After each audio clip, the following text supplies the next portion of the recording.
Well, one of the things that I really like to do is actually looking through book lists, finding books written by the scientists themselves that are made for kids. Like Mae Jemison has a wonderful book for kids. Alan Ochoa has a wonderful book for kids.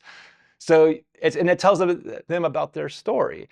So you can pull that out and just present it to the kids and it's fine. Now, and in other cases, you may only have like ethnographies about certain scientists. And then what you got to do is you sort of pull that and you create something that would be relatable to them. So if you're talking about maybe something on blood type, you find a scientist that did stuff with blood and then you could talk about it. Maybe they didn't write a book, maybe they don't have anything out there other than like some, like I said, scientific papers, but you can bring it down to a level that they would understand, appreciate, and hopefully maybe want to pursue.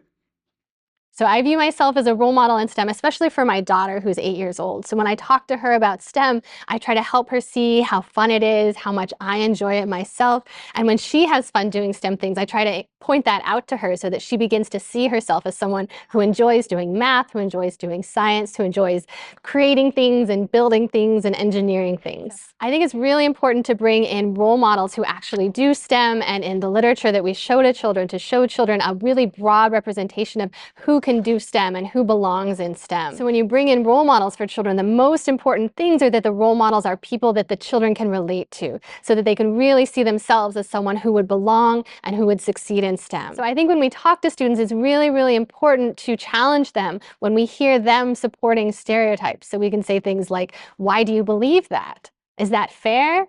Is that fair for girls? Another thing that I think is really important for girls to build their confidence is to encourage them to have growth mindsets about STEM. So growth mindsets are the belief that you can get better at something. And so when you have a growth mindset in STEM, then mistakes are a normal part of the learning process. So it doesn't have to be perfect. You can explore and try new things and fail and make mistakes. And that's really what STEM is all about. And I feel like when girls have a growth mindset in STEM, they feel much more comfortable making mistakes and not being perfect. So one myth about girls in STEM that I think is particularly problematic is when people throw up their hands and they say things like women just aren't as interested as men in STEM, or girls aren't as interested as boys in STEM, and they conclude that that's where we stop, because if they're not interested, why should we try to make them more interested?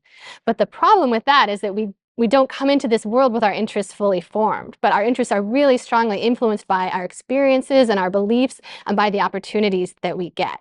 So just because there might be a gender gap in interest right now, that doesn't mean that there will always be one. So we need to do lots of things to encourage girls to develop their interests in STEM.